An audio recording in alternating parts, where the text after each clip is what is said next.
O senhor lembrou do Fernando Henrique Cardoso, eu estava me lembrando aqui do Plano Real, e a gente estava falando de Bolsonaro e tudo mais, e minha cabeça fez uma conexão óbvia aqui, que quando a Coronavac começou a ser produzida aqui e as doses começaram a chegar importadas aqui para o Brasil, muita gente dizia, cara, numa leitura, era a 19ª página daquele livro, porque o importante naquela altura do campeonato era a vacina. Claro. Né? Mas lá, atendendo a ansiedade de jornalistas e políticos, né, muita gente dizia, olha, é o Plano Real do Dória, né? É a carta na manga para ele virar presidente da República. Por que o senhor acha que não houve essa conexão entre a vacinação no Brasil, a conexão política, eu digo, né, ou eleitoral, digamos assim, entre a vacina e o seu mandato como governador? Ou o senhor acha que houve, enfim, por alguma coisa não se concretizou? Rafael, boa colocação. Primeiro, não havia interesse específico nisso. Meu interesse como governador era salvar vidas, e não salvar meu mandato e nem a minha perspectiva futura política. Se assim fosse, eu não teria feito quarentena. São Paulo foi o primeiro estado do país a realizar a quarentena. Foi o primeiro estado do país a tornar obrigatório o uso de máscaras. Foi o primeiro estado que adotou medidas preventivas para garantir a vida das pessoas. E eu fui muito atacado. Você se lembra, quando determinei, atendendo o que a ciência recomendava, ao fechar o comércio, não só fui atacado, como fui ofendido e ameaçado, inclusive fisicamente, de vida. Eu, minha esposa, meus filhos. E eu tinha a convicção de que a ciência estava correta ao orientar que a aglutinação de pessoas multiplicaria os casos de Covid e aumentaria o número de mortes, como de fato isso ocorreu, onde não foi respeitado esse princípio do afastamento, do distanciamento, mais pessoas foram infectadas e mais pessoas morreram.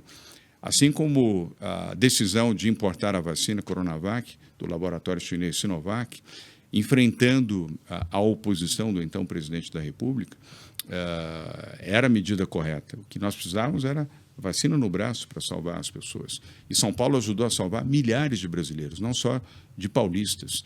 Não fosse o Instituto Butantan e a nossa decisão de comprar a vacina, e foi uma decisão, sem falsa modéstia, corajosa, Rafael, porque era dinheiro público.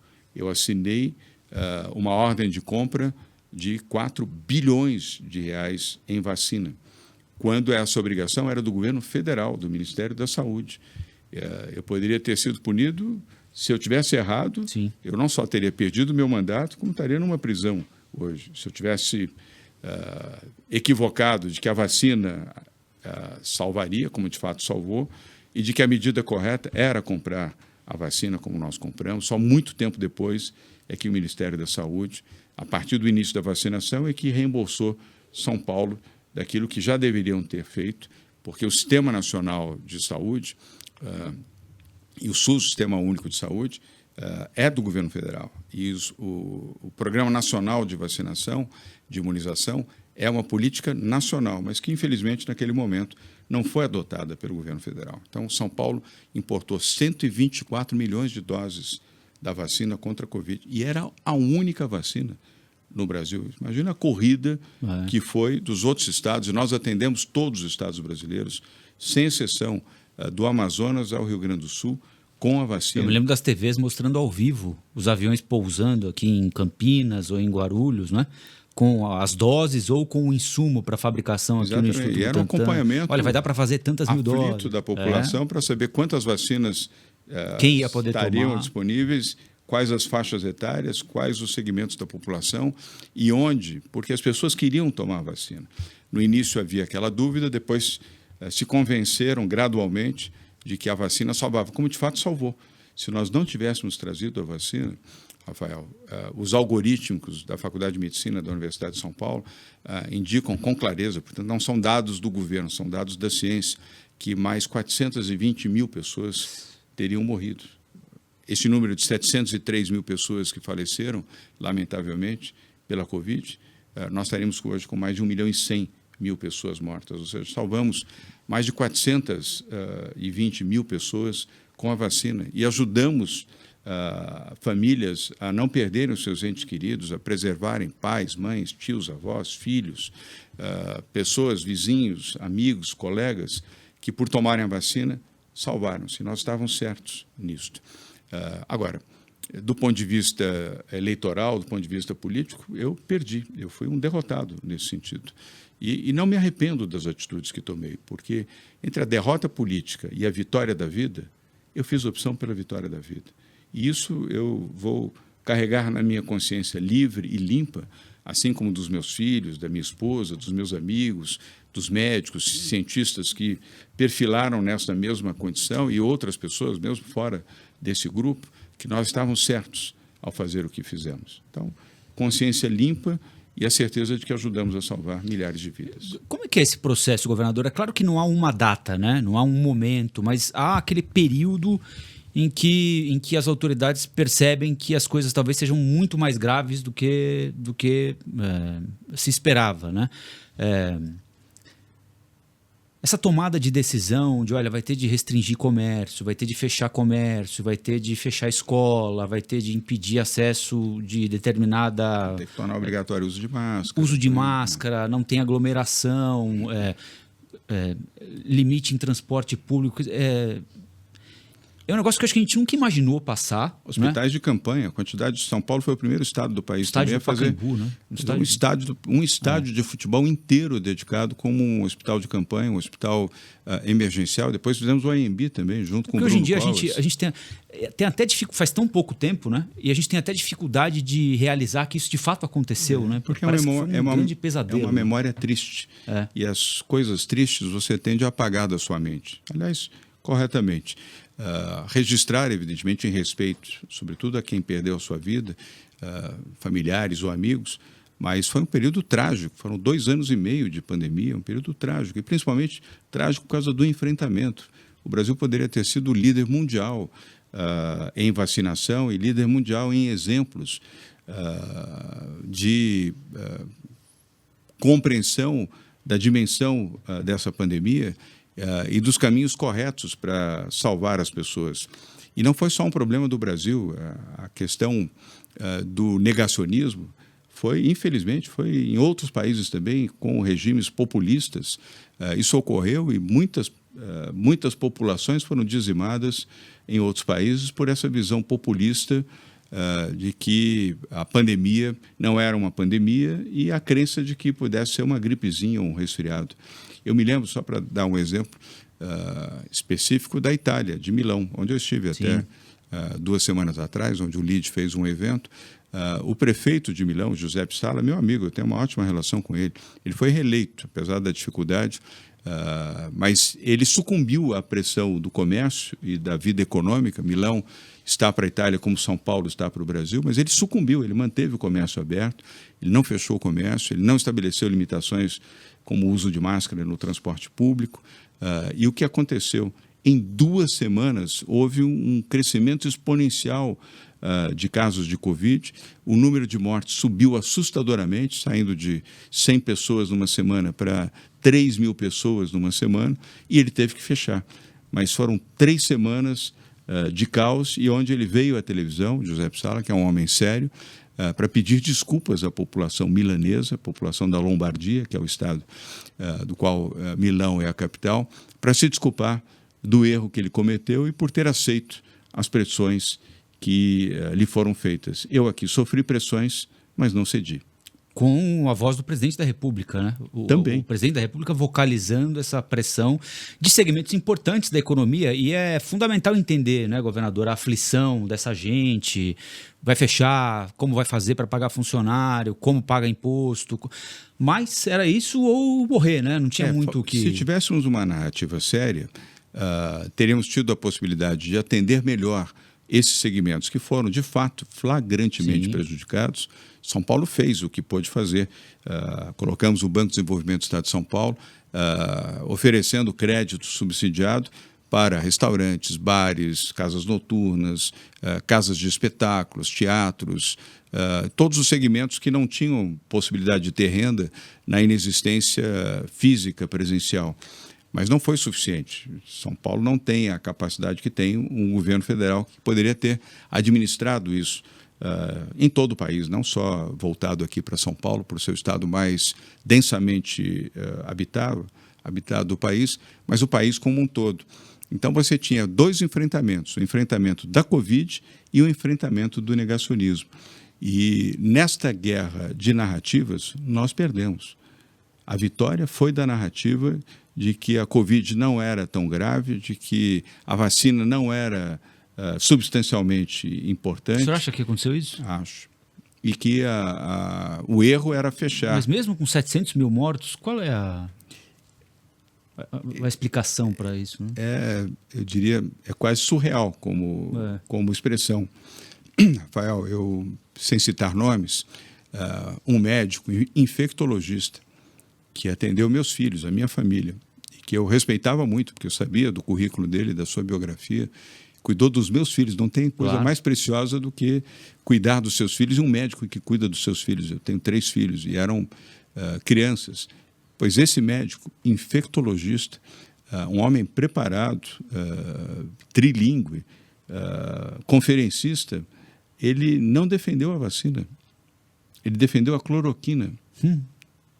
E defendeu os princípios do ex-presidente equivocadamente. E você sabe o que aconteceu com esse médico? Ele morreu. E sabe do quê? De Covid. Porque ele não tomou a vacina, ele tomou cloroquina e ele entrou nessa onda negacionista. Médico. Estou dando um exemplo, mas poderia dar aqui dezenas de outros exemplos de economistas, advogados, jornalistas, pessoas capacitadas, porque se formaram, tiveram a oportunidade de estudar e compreender circunstâncias que aquilo era uma pandemia de fato, que aquilo poderia dizimar milhares de pessoas, como ocorreu. E mesmo assim, essas pessoas advogavam o outro lado. Você viu médicas e médicos cercando o então presidente da República, dizendo a ele que não era pandemia e fortalecendo o discurso da gripezinha, do resfriadozinho, e levando o Brasil a uma circunstância trágica de não ter a vacina porque não tinha comprado, porque entendia que não era necessário comprar a vacina, que comprou cloroquina, que não era o tratamento recomendável para a preservação de vidas. Esse é um fenômeno que precisa ser estudado ainda. Sociólogos, antropólogos, psicólogos, psicanalistas, psiquiatras precisam estudar, porque até hoje ainda existem pessoas, Rafael, que entendem que o caminho foi errado, que não era necessário, que não era vacina, que não precisava ter a quarentena, que o uso de máscaras foi um exagero. Até hoje há pessoas que fazem essa defesa, essa narrativa.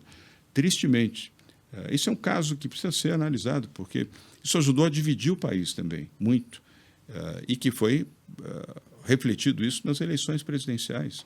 O presidente Lula venceu democraticamente, como você colocou, e eu respeito a democracia. Você pode gostar, pode não gostar, mas a democracia é o regime que o Brasil escolheu acertadamente, e ele foi o presidente eleito e, como tal, tem que ser respeitado, mas o Brasil ficou dividido. A diferença foi muito pequena, 1,5%, se eu não estou enganado, entre a vitória do presidente Lula e a derrota do presidente Bolsonaro. E o presidente Bolsonaro, como sabem, não adotou a vacina, não adotou as medidas sanitárias ou as medidas que a própria Organização Mundial de Saúde recomendava naquele momento. Eu não estou aqui querendo fazer análise política, mas o fato é que o Brasil ficou dividido. E aí vem a questão, mas como pode um país ficar dividido diante de um fator tão flagrante com 700 mil mortos de morte e que foi materializado em 703 mil mortes? 703 mil mortes. Se você parar para fazer uma reflexão de 30 segundos, é uma cidade inteira de mortos. É uma cidade inteira, uma grande cidade, uma grande capital brasileira de mortos, de pessoas enterradas, de pessoas mortas. Mortos não consomem, mortos não vivem, mortos não abraçam, não beijam, não têm sentimento, mortos estão mortos. E ainda assim, há pessoas que ainda têm o mesmo sentimento daquelas que pregaram o negacionismo. Isso precisa ser objeto, em algum momento, de um estudo. Como é que o senhor se preparava para aqueles pronunciamentos na hora do almoço que o senhor fazia? Para anunciar, olha, vamos manter quarentena por mais tanto tempo.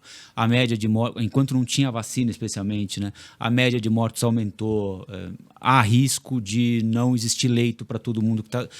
Não tinha uma porta de esperança, não é?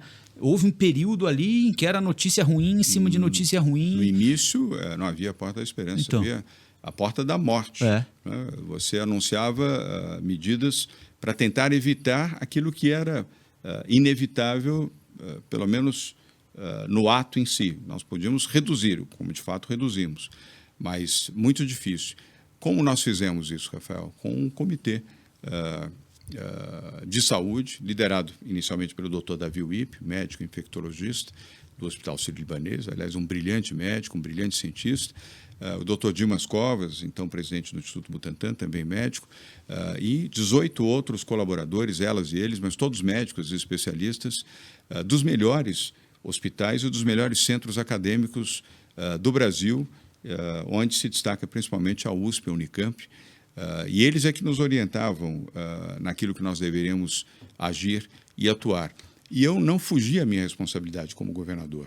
Eu recebi recomendações, inclusive, dizendo, não vá à televisão, governador. Mande o secretário de saúde. Eu disse, mas como? Falavam isso para deixar o ruim para... Né? Mas o como? bad Numa cop, situação good cop. Dessa gravidade, É. eu vou sair do front e vou dizer ao coronel, vá lá para frente, se exponha junto com seus soldados, e eu, como general, vou ficar na colina à distância, observando de binóculo. Não, essa é a minha responsabilidade. Eu fui eleito para governar São Paulo, para proteger e melhorar a qualidade de vida das pessoas, ainda mais numa situação de uma pandemia. E ninguém tinha experiência de pandemia. A última foi há 100 anos, a gripe espanhola. Ninguém era vivo para conhecer detalhes, e era um outro mundo completamente diferente do atual. Eu não me furtei a minha responsabilidade, mesmo sabendo que aquilo ia me gerar um enorme desgaste, como de fato ocorreu. E aí tem um fato curioso, Rafael, você como bom jornalista. O tempo é o senhor da razão. Eu posso dizer isso com toda tranquilidade, porque hoje eu sou reconhecido nas ruas, em aeroportos, em supermercado, em shopping center, num restaurante, onde eu vou, as pessoas me agradecem. Governador, o João, muito obrigado. O senhor ou você salvou a minha vida, salvou a vida da minha mulher, dos meus filhos, da minha mãe, do meu pai, todos os dias, Rafael. E nós já estamos há um tempo, felizmente, distante daquela fase mais aguda e mais crítica da Covid.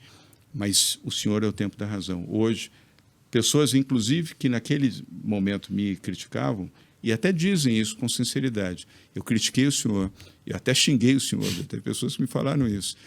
Mas eu tenho que reconhecer hoje que o senhor estava certo.